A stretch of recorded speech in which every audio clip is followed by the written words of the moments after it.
What's at stake for the Atlanta Falcons in the future? I'm Aaron Freeman, host of Locked On Falcons, and today I'll be joined by Jeff Schultz of The Athletic to talk about that subject.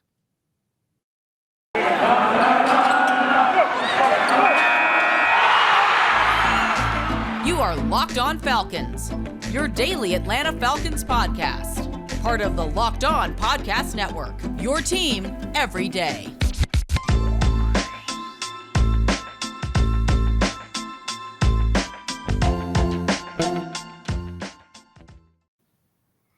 So, guys, you know me. I'm Aaron Freeman, been covering the Falcons for many years, formerly at FalcFans.com, RIP, still going strong on Twitter at FalcFans, and of course, the host of this world-renowned Locked On Falcons podcast, your daily Atlanta Falcons podcast, right here on the Locked On Podcast Network, your team every day. And I want to thank everybody that makes Locked On Falcons their first listen each and every day.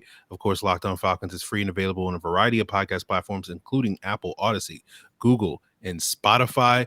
And today's episode, I am joined by Jeff Schultz of The Athletic, a frequent guest on this podcast. We seem to have Jeff on every 2 to 3 months. We most recently had him on at the beginning of November when the Falcons were coming off an impressive Week 9 win over the New Orleans Saints. We had him on before the season to give his impressions on the upcoming season, at that point. And so now we're having him on after the season to sort of give his impressions on how this Falcons 2021 season went, and also talk about the salary cap, which I know Jeff is so fond of talking about when it comes to the Atlanta Falcons, as we often do on this podcast. But Jeff, welcome back to the show. Thanks for having me, Aaron. It's always fun. I like the new video intro too. You've got all like graphics going on now. You're really kind of moving up. I am. I appreciate that, Jeff. Let's jump into the conversation surrounding the Falcons 2021 season. And when we had you last on, the Falcons were coming off what was arguably one of their more impressive wins of the season against that New Orleans Saints team on the road. And at that point, they were 4-4. They had won like 4 out of the last 6 games. So things were pointing up for the team at that point in time.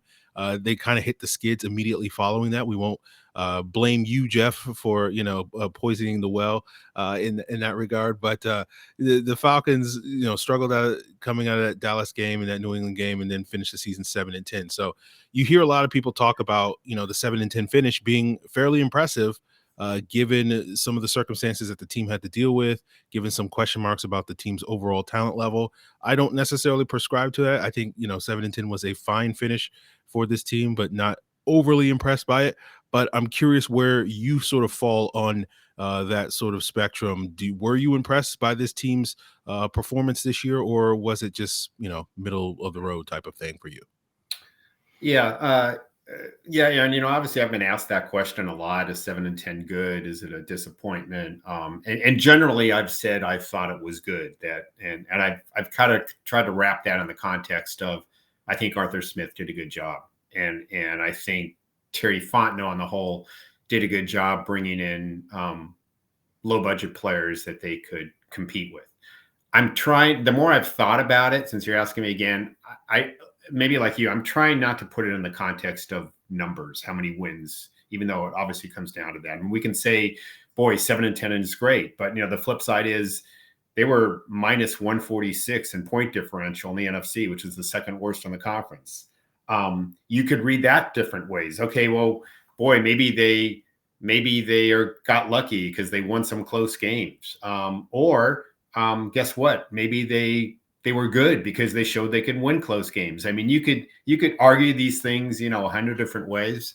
I believe on the whole, they got better as the season went on.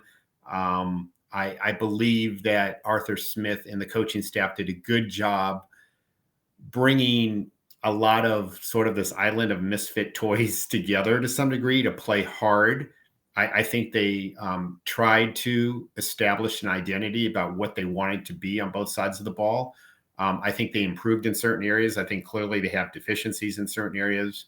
But on the whole, if you're asking me, how you grade them, I guess I grade them, I don't know, a B maybe. And again, I'm trying not to get wrapped up in they won 7 games, they lost 10 games, because I think there's just so many nuances and things that flip things in terms of, I mean, next year's schedule, I don't have it in front of me, but I believe it's a lot harder. They're going to have to improve significantly. But then you see, and I'm sure we'll talk about the division, what's going on there. But on the whole, long-winded answer, I think they do well. Okay. So let's talk about next year. Yeah. Their schedule does get considerably harder. They're facing the AFC North. They're facing the NFC West. They have the Chargers on the schedule. They have Washington on their schedule, Chicago. So I'm sure people are looking forward to that Justin Fields matchup. And of course, they're facing the NFC South, which seems to have taken a little bit of a step back in recent days with the announcement that Sean Payton is stepping away from the Saints. I don't necessarily feel confident calling it retirement, but we did get a retirement officially now from Tom Brady on Tuesday morning after sort of news broke late last week that he was retiring, and he tried to put whatever back into the can or whatever the case may be to retire on his own terms. But with two of the teams that finished above the Falcons losing some key parts of their roster, a lot of the talk over the last couple of days has been this NFC South division is wide open, which is probably true.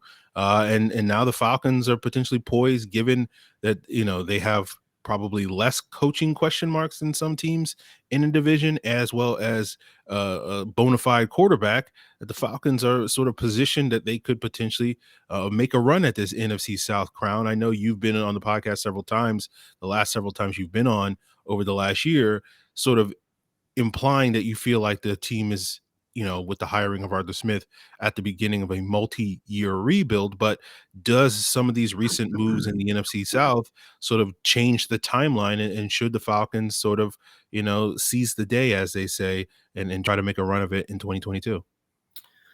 Well, those are two separate questions, right? I mean, the fact that the Saints not only lost Drew Brees a year ago, but that lost, to me, even the more valuable person to some degree, which is Sean Payton, which did an unbelievable coaching job during his tenure there. And now obviously the Bucs losing Tom Brady. Obviously, those teams are lesser. That's not even a debate. But it doesn't make the Falcons better. Okay, the Falcons are still the Falcons. So on one hand, you could say they are certainly suddenly potentially contenders for the NFC South title. Okay, that's not stretching things. I mean, let's be real right now, things are going to change. But as we look at rosters and the situation right now with coaching staffs and quarterbacks and whatever, 9-8 might win the division, right? So would it be obscene to suggest that the Falcons could win 9 games next year? No, not at all. Particularly if you win games inside your division. You could lose a lot of those non-division games that you referenced earlier, and you could still win the division. But to the second part of your second question of, boy, is this now, are they in this, quote unquote magical window? Do they go for it now? I mean, as I would define going for it, I mean, that would be like, oh, now you go out and you get the big bucks free agent, okay, for that missing piece. Well, they can't do that because they are still in this sort of salary cap handcuffs, so to speak, and will be for at least another year. And even if they make extreme moves, it still would not loosen up so much space that you would go out and get this massive free agent. The second part of it, in terms of the going forward, you do what the Rams did, obviously, for the last year or two, which is you just keep trading all your draft picks and you bring in these veteran pieces, hoping to get one more magical year out of them to make it back to the Super Bowl, which they did. It has paid off. But the Falcons certainly are not in that mode. They are not in the mode of being in Los Angeles, relatively new again, trying to sell their fan base in a big city and a highly competitive sports market. The Rams were a team that was viewed as being sort of right there on the cusp. They needed something to get them over the push. They had stability in the front office, stability in the coaching staff, and they were in the mode of let's go for it. The Falcons are not in that mode. They can't. I mean, the Falcons, particularly because of their salary cap situation, can't afford to trade their draft picks because those are lower salary players. And so I would certainly say that they are suddenly in the picture, in the hunt in the NFC South. And I say this as we're taping this before both free agency and the draft. So circle back to me after those two things. But they are certainly in the hunt for the NFC South as we sit here today. But I think that's as far as we can really go right now. And I think, I think if you're a Falcons fan, you're like, good, Tom Brady retired. Good, Sean Payton doesn't know what he's going to do next, but we know he's not going to be on the sideline. Tom Brady, I looked it up today, and I think I texted it to you. He went 9-0 against the Falcons in regular season games. And I don't know what Sean Payton's record was against the Falcons offhand, but I know it was really good. And then you got Carolina, which is a mess. Okay. And they fired Joe Brady as their offensive coordinator last year. I believe the real problem is north of Joe Brady in that organization. We don't know what's going on there. And so the Panthers are a mess. And so, I mean, if I had to say today, right now, the Bucs probably still are the best team in the division. I still think they have some pretty good pieces there on defense, and they've got a couple of players on offense. But obviously, they got a lot of questions here, particularly a quarterback. And I'm interested to see what they are going to do and what the Saints are going to do at quarterback, and if they can do anything. Okay. Well, we will talk a little bit more about the Falcons' salary cap situation coming up, talking about 4 particular players that their futures may be a little bit in doubt. And that includes Calvin Ridley, Grady Jarrett, Deion Jones, and of course, Matt Ryan. And we'll get Jeff's thoughts on all of those players coming up. But before we get there, guys, I know that the football season is dwindling down, but that doesn't mean that BetOnline still is giving you all the best odds and info for this playoff season, from scores, totals, to player performance props, to where the next fired coach is going to land. BetOnline is the #1 spot for all things NFL betting in 2022. They have futures bets as well. We just passed the 1-year anniversary where the Rams made that Stafford trade. And we're less than a week away from the 1-year anniversary where I put in a bet on the Rams to win this upcoming Super Bowl, where they are 4-point favorites against the Cincinnati Bengals. But it's not just football. BetOnline.net's basketball, hockey, boxing, and UFC odds coverage is the best in the business. From sports all the way to your favorite Vegas casino games, BetOnline is your #1 online wagering destination. BetOnline is the fastest and easiest way to wager on all your favorite sports and play your favorite games. BetOnline, where the game starts. So we are continuing today's conversation with Jeff Schultz of The Athletic, and I want to get into Jeff's thoughts on some of these players that have some question marks surrounding them going into the offseason. Let's start off with Calvin Ridley. He's been a player that there's been a lot of recent speculation that, he may, in the Falcons, may be headed their separate ways after he, took a break from football during the middle of this past season to deal with his mental health. And again, the last time we chatted with Jeff, that was sort of fresh in our minds. And then we didn't have any information about that. It seems like we still don't have much information on that. I guess, Jeff, where are your thoughts with this Calvin Ridley situation as they stand currently? Yeah, I think you just said it. We didn't know anything more today other than we did last time we spoke about it, other than it's the end of the season. And now the Falcons, I guess, potentially have some options now that they didn't have during the season. I would say the first part of it is, where's Calvin's health at? Is he okay? Is he ready to play? Is he ready to come back? If he's not ready to come back, then there's nothing to do really, because you can't really move on from him or trade him. You could, but theoretically, another team, if they're not convinced Calvin's going to be okay to play, nobody's going to give you, let's say, a second-round draft pick for him or something. And I'm just throwing out second-round draft pick, by the way. If Calvin Ridley is ready to play, and potential teams that you could trade with are convinced he's ready to play, I am of the feeling the Falcons will trade him. And it's not so much that Calvin Ridley, again, this is where it gets back to some Matt Ryan arguments. Every time you get into the Matt Ryan argument, it's like, why do you want to trade him? He can still play. Calvin Ridley is a great player.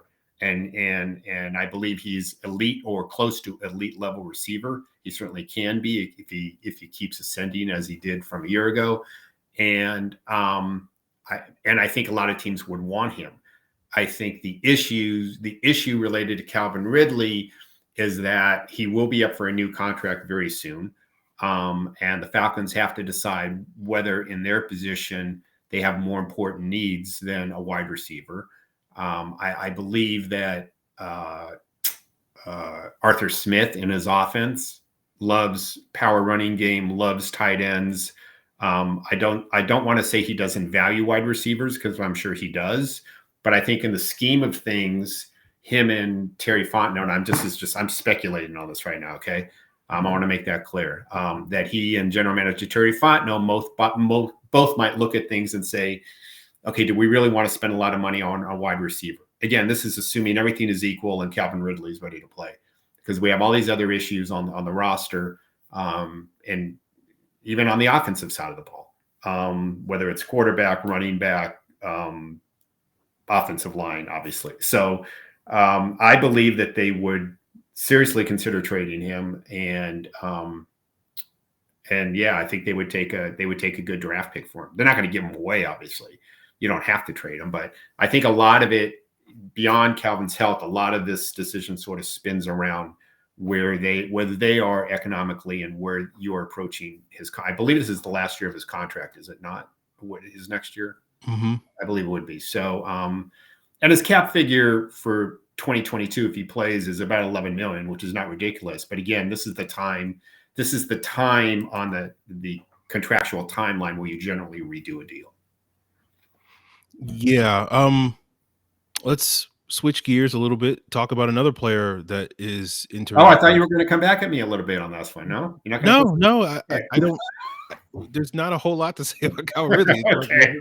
You know, I get asked it all the time on the podcast. Like, what do we do with Calvin Ridley? Like, I don't know. We'll find out. Yeah, like, yeah. When we get some more information, we can make a more definitive answer to that. But like right now, it's just kind of like we'll see. Yeah, and you know the unfortunate thing. I'll just have this, and we can move on. The unfortunate thing is, it's not like the Falcons are going to come. I don't think the Falcons are going to come out and make a statement and say Calvin Ridley's great now. He's healthy. Okay, I think we're going to find out everything all at once. Like, Calvin Ridley's been traded, and then we're going to find out he's okay. He can play. You know what I mean? I don't think they're going to allow that time lapse unless they've decided to keep him. Mm-hmm. I just, it doesn't behoove them to say, okay, he's ready to play now, and then have a month go by and he's traded. So, yeah. I just don't have any.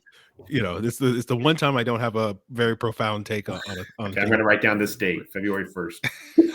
Really but you talk about sort of Calvin Ridley's contract, you know, being part of the equation, I guess you could say, if they don't want to necessarily fork up the big bucks for him.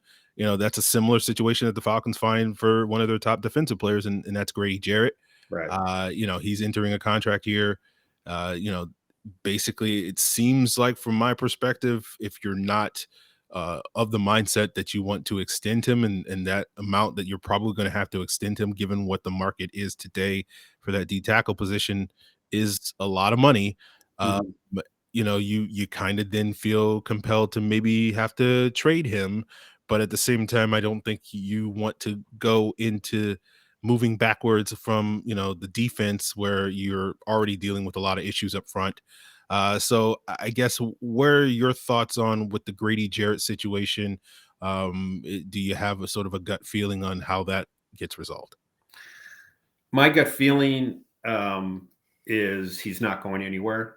There might be, I'm hoping my gut feeling isn't compromised a little bit by hoping it doesn't go anywhere. But I think I could be objective about this. I don't think he's going anywhere, because I believe the organization and the coaching staff to so highly value him that they know letting him go or trading him would be the wrong thing to do. I think that's really what it comes down to. So now what we're really talking about, and they need him. And because unlike Calvin Ridley, again, not a criticism of Calvin Ridley, but unlike Calvin Ridley, Grady Jarrett is an absolute building block that you can build around here for these next 5 years or whatever. And he plays an important position, and he is everything you want for a pro athlete, on the field, off the field, leadership, the way he represents himself, the way he represents the organization, the way he represents the league. And he's from here. I mean, he's from the state. What more could you possibly want if you're the Falcons? And so what it really comes down to now is economics, right? So he has a year left. This, again, like you said, this is the year that you would give him the new contract. I think, and he's got a very, very, very tough agent, very good agent here in Atlanta, but a difficult agent. So I suspect that what's going to happen, and if not, it's happening right now probably, because I'm sure they've had talks for a while, is that they will try to reach a long-term deal with Grady Jarrett. And if they can't reach a long-term deal with Grady Jarrett, they will simply have him play. This is, again, pure speculation. They will just have him play on his contract this year. And then as we approach next year, if they can't reach a long-term deal, they'll franchise him. Because that'll give you, that will create options then. Okay, now it buys you more time to do a long-term deal. If things start to get nasty for whatever reason, you could always trade him next year. As much as the timeline suggests this is when you do the deal, and this is ideally when they would want to do the deal, you don't have to do the deal right now. And so I would be surprised if Grady Jarrett was not on the roster and playing in 2022. I do think there's a possibility that we might be having the same conversation a year from today if I'm on your podcast on February 1st, 2023, because it's going to be a difficult contract. It will be. So that's my take. Okay. I'm of a similar mindset. I just feel it does. If I do have a take on this, if you're asking me what I think is going to happen, I think they'll just kind of punt the decision till next year. Right. Yeah. And Grady Jarrett's immediate value on defense is just too valuable that even if you do wind up getting a first round pick similar to what San Francisco got when they traded DeForest Buckner to the Colts a year or two ago, that player is almost certainly not going to have the same level of impact on your football team in 2022, at least, as Grady Jarrett would potentially have. And so you just kind of figure it out. I think that's just kind of the general mantra that this organization is at in their timeline. And we'll see if they're got things figured out for a couple of other players, including Deion Jones and Matt Ryan, as we continue today's episode here with Jeff Schultz of The Athletic. But before we get there, guys, I want to thank you for making Locked On Falcons your first listen each and every day. And of course, Locked On Falcons free and available on a variety of podcast platforms, as well as free and available on YouTube. Make sure you subscribe to the Locked On Falcons YouTube channel. And when you do, make sure you also subscribe to the Locked On Braves podcast. That is also free and available on YouTube. And check out what's going on with my cousin Freddie on Locked On Braves. And I'm sure Jeff also has some insights on what's going on with the Braves this offseason on theathletic.com. But before we get into that, let's talk a little bit more about, New Year's resolutions and trying to get fit and stay fit. And that can be hard because, eating healthy is not particularly a fun prospect, but Built Bar is a protein bar that tastes just like a candy bar, even better than candy bar. And it makes eating healthier easier and funner because if it tastes good, you want to eat it. And even if you're not necessarily a huge fan of working out, at least you can eat something that tastes good and is good for you because Built Bars are low in sugar, low in calories, low in carbs, but high in protein and fiber. They have great flavors like the white chocolate cookies and cream now available, as well as a plethora of other flavors. And you can check them all out at built.com. And when you do, use the promo code LOCKED15 and you'll get 15% off your order. That's promo code LOCKED15 for 15% off at built.com. So, Jeff, got two more players I want to talk to you about and what their futures are. This one player seems to be, I guess, less questioned about whether or not he's going to be back in Atlanta, and that's Deion Jones. It seems like a lot of people seem to be of the mindset that given his high cap hit, his disappointing 2021 season, that, if of all these players that have these sort of open question marks, he would probably be the player of this group that the Falcons would feel potentially better about moving on via a trade. Where do you sort of see Deion Jones's future here in Atlanta? Well, and this is the thing about Deion Jones is we've been asking this question really the last 2-3 years, right? Because he was never really, and he's not a bad player. Okay, I don't want to suggest he's a bad player, and I don't know that he had a bad season in 2021 either. I think a lot of people look at the money he's making and say he's not that player. Okay, I think if he wasn't making that money, I don't think people would be looking at Deion Jones with the same critical eye. I think he's an okay player who occasionally makes good plays. I think he for a guy of his seeming athletic ability, I don't think he has improved to the level he should have improved. We all projected he would improve at from those first couple of years that got him that contract. And I'm not so sure that he developed into, I know for a fact, at least from a previous regime, that he didn't develop into the leader that maybe they projected that he would develop into when they gave him that contract. Because when you give a contract like that, you're basically saying you're one of our building blocks and you're one of the guys we're going to build around, and we need you to lead guys, lead the young players, lead us through tough times. And he wasn't that guy. So, okay, so now we fast forward to here we are in 2022. What do you do? Again, he's not a bad player, but he makes a lot of money. You could theoretically trade him before the draft and get a pick for him. His hit right now, they're getting too deep into the woods, is around $20 million. You trade him, you basically cut that in half. Okay, so you don't have to worry about his base salary in 2022, but you're still paying about $10 million in change in a dead money hit you're going to carry. This is on top of I think they are carrying $15 million in dead money for Julio Jones. So it's a big hit, but it's a $10 million savings is the way a lot of front office people look at it. I would say if you can get a good draft pick for him, however they define that, they will trade him. But I don't think it's a sure thing. And the reason I say it's not a sure thing is you can basically get out of the contract for very little after the 2022 season. He's not necessarily a player that hurts you per se right now. He's a decent player. And it's not like they have so many great players, right? That, boy, we're only going to be playing this guy because of the money he makes. Well, that's not the case. Okay. So I think there is a chance that they do keep him just based on the roster. But again, some of that might be this decision might be based on what else do they have planned? Who do they have planned to bring in here in free agency? Who are they planning to draft? And the whole thing between edge rushers, outside linebackers, they're basically the same guys right now. What's the ripple effect from that?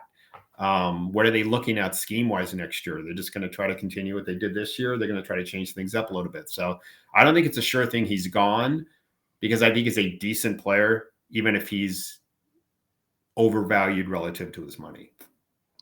Yeah, I think what happens with Foye Oluokun probably impacts this move. It's a lot easier to move on from Deion Jones if you can re-sign Foye Oluokun or potentially replace him with a comparable player in free agency or whatever the case may be, and therefore you can shop Deion Jones at that point in time. But if you lose Oluokun and don't find an immediate replacement in free agency, then it obviously makes Deion Jones probably a little bit more valuable to you. I would agree, and we should state also that I believe there was conversation about Deion Jones a year ago when the new regime came in, because of his contract situation. A lot of those conversations spun off, well, what if we don't restructure Matt Ryan, right? I mean, if they didn't restructure Matt Ryan a year ago, and they had basically just sort of gone scorched earth on the roster, which some wise guy columnist thought might not be a bad idea.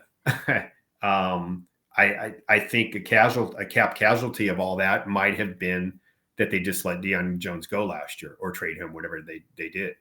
And they didn't want to do that. And that's fine. I think you kind of want to, you don't want to do quote unquote crazy things in your first year. You want to evaluate players. You want to see what you have. And now they see what they have. And I think they probably see a decent player who's making too much money.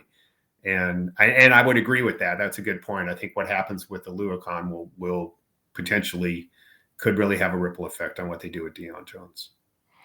You talked about restructuring Matt Ryan. Let's talk about restructuring Matt Ryan again. Yeah, we've never talked about this, have we? Yeah. It seems from my perspective that's probably going to be, I think I said this to you on the last time you were on the podcast where, when we talked about Matt Ryan's future, it seems like they're headed towards another restructure. I think at that time I said it was the 87th restructure. So I guess this will be the 88th restructure of Matt Ryan's contract. I know you've talked a lot about the potential that is out there that they could potentially trade him after June 1st in a way to sort of mitigate some of the dead money that they would take on by moving on from Matt Ryan. It seems like various reports at the end of the season seem to suggest that the Falcons were not prepared to move on from Matt Ryan. I guess, Jeff, give your thoughts on the Matt Ryan situation as it currently stands right now, and sort of what is at stake for his future here in Atlanta. Well, I think they don't want to take a step back. This is what I think they think. Okay. I think they don't want to take a step back on the field. And so now it really comes down to, if you trade / restructure Matt Ryan, who are we bringing in that we don't take a step back? And I don't see another plan in the works right now. And they didn't set up a succession plan last year by drafting anybody. Their succession plan is not on their depth chart right now. So what that really means is you would either have to draft a quarterback this year that would see significant playing time, or you would sign a quarterback in free agency who would see significant playing time. I think either of those two things could happen in terms of bringing a quarterback in. I just don't know if they're ready to give that guy significant playing time again, because I don't know if they want to take a step back in terms of wins. So to me, a lot of this was set up last year. I don't think it's off the table right now. I really don't. I think it depends on theoretically what offers would be out there for Matt Ryan, because this is a quarterback desperate league and he can play, and you never know what a team might do. However, as we sit here today, I tend to agree with everybody else saying he's not going anywhere. They are going to restructure him, and then they'll reevaluate next year again, right? Because you're basically talking about the same thing again. I can't give you terms of getting out of the contract next year because we have to wait to see what the restructure is. But again, this is just a matter of kicking the can down the road. And, the one upside to doing it after next year is the Julio Jones dead money is off the books, right? And if you let's say traded Deion Jones post June, you're taking dead money this year. He's off the books mostly, I think, next year. I don't know if any more money is going to carry over. So theoretically, you have no dead money on the books after 2022, and you could then park that dead money next year with Matt Ryan if you moved on from next year. So I guess that's one rationalization for it. I do think it will depend on, again, teams are going to call on teams. I'm sure have been calling Terry Fontenot to see what they think. What would you take for him? But I just don't know if they're going to be so blown away with an offer that they're going to be willing to do that, because they don't have a succession plan right now. They just don't. And this kind of rolls it back to last year's draft and everything. But we don't need to go there right now. Well, I have, I guess, a question, but I also have a comment to what you said. I guess in terms of, the phone calls they're going to get, similar to kind of the Deion Jones situation that's kind of related and adjacent to the Foye Oluokun situation, this offseason is going to be an interesting one for veteran quarterbacks, because people have been, rumoring for a while now that players like Aaron Rodgers and Russell Wilson, may be on the move and among other quarterbacks in the league. And I imagine the Falcons' phone might start ringing off the hook a little bit more if some of those guys don't get moved, and teams, as you say, are desperate for quarterbacks, and this draft class isn't necessarily being considered to be one of a powerhouse, particularly in comparison to last year's. So you may not be able to solve that problem in the draft or whatever the case may be. So that puts pressures on teams to make those phone calls in March. So I guess my comment is, do you feel like that's going to play a part in whether or not Matt Ryan's still in Atlanta, those outside factors, or is it all internal stuff?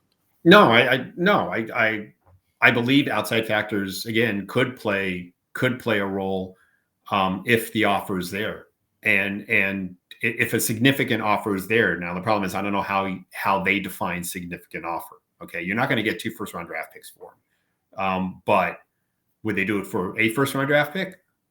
Maybe. I think it's worth noting where we are in the NFL, where some people might think we are in the NFL right now. Last year, Tom Brady, a veteran late in his career, goes to Tampa Bay, and 2 years later, they won a Super Bowl. This year, Matthew Stafford, a veteran late in his career, goes to the Rams, and they're in the Super Bowl.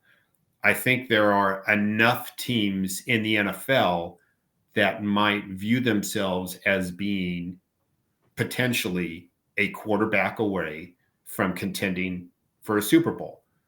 And in that sense, yes, I think Matt Ryan becomes a potential valuable commodity. Most won't put him on the level of Tom Brady, but I think before this season, a lot of people would have put him on the level of Matthew Stafford, if not in arm strength, certainly in other areas of his game. And so I think that is of a potential, and I think the ripple effect will come once people see what the Packers do with Aaron Rodgers, what the Seahawks do with Russell Wilson. I don't think the Falcons want to trade Matt Ryan within their division to the Bucs or the Saints. Mm-hmm. But there are going to be other teams out there who will. That would be pretty funny, though, wouldn't it? The Rams, the Falcons going against Matt Ryan twice a year. But I do think there are other teams out there who maybe were seeking one of those 2 other guys, whether it's Aaron Rodgers or Russell Wilson. And now, Mike, well, what about Matt Ryan? No, let me call the Falcons. I think those calls will happen or are happening. What I just don't know is what are they willing to part with? But I think if they're willing to part with something really good, I mean, I have no question in my mind that the Falcons would do it. I just don't know how they define really good, if that makes sense. Gotcha. I guess my last question for you is, do you see this team trying to figure out their succession plan with this upcoming draft? Well, I was fooled last year, Aaron. Okay. and I'm not saying that, absolutely 100% they should have drafted Justin Fields at 4, or absolutely 100 they should have traded up to get one of the other guys. Or absolutely 100% if they weren't sold on Justin Fields, they should have traded down and drafted Mac Jones. I do believe they should have done one of those things, though. Okay. I just do. I believe, they were high up in the draft, and it was a quarterback rich draft. And I believe that was a great rare opportunity. As you alluded to, this class is not as good. There are quarterbacks that I like, though. I think there are. I mean, I really like Kenny Pickett in Pittsburgh. I like some of these guys. Do I think they're going to take a quarterback with their first pick? I'm inclined to say no. Do I think they're going to take a quarterback with one of their 2 second-round picks? As we sit here today, they have 2 second-round picks. I would go 50-50 on that. I would be surprised if they came out of this draft and they did not take a quarterback with their 2nd or 3rd round pick. How about that? I'll go on the record with that. I think they will draft a quarterback this year. I can't imagine, again, us having this conversation going into 2023. of not just what are they going to do with Matt Ryan, but they still haven't drafted a quarterback. I can't imagine we're going to go another year with that. Unless, and here's the caveat, unless they make a trade where you're basically getting a relatively young, let's say gently used quarterback from another franchise. That would be the caveat. Arthur Smith did it with Ryan Tannenbaum in Tennessee. They didn't draft a quarterback. Okay. They got a guy who was gently used, let's say. Okay. And like a couch on eBay that didn't have very many, spots or anything on it. And we can do this. We can do this. We can throw a cover on him. He'll be okay. I do think, but I do believe, here's the easiest way to put it. I do believe they will come out of this offseason with a succession plan. How about that? Okay. All right. Gently used. I like Gently it. Jeff, I really appreciate you coming on and sharing your insights, and we'll just sort of have to see how all this plays out. It's still very early in this off-season process, so 6 weeks between now and free agency, and then I think there's another 5 weeks after that until the draft. So a lot has yet to be determined. But I'm sure you and Josh and others over at The Athletic have a lot of words that you might want to say about it. So you go ahead and plug The Athletic and some of the stuff that you're working on. Well, yeah, I mean, Josh Kendall, first you referenced him. He's over at the Senior Bowl right now as we speak. I know he's got a bunch of stories planned. He and I recently did a back and forth on Matt Ryan, whether to trade him or not. That seemed to be pretty popular with readers. So we're going to be doing some more of those coming up. You referenced the Braves. I'm probably going to do some with Brian Snitker here this week, who before he goes to Florida, whenever he goes to Florida, and I have some other things in the works. So as we get to draft and free agency, I'll definitely be going deeper on some of these topics that we talked about today. Okay.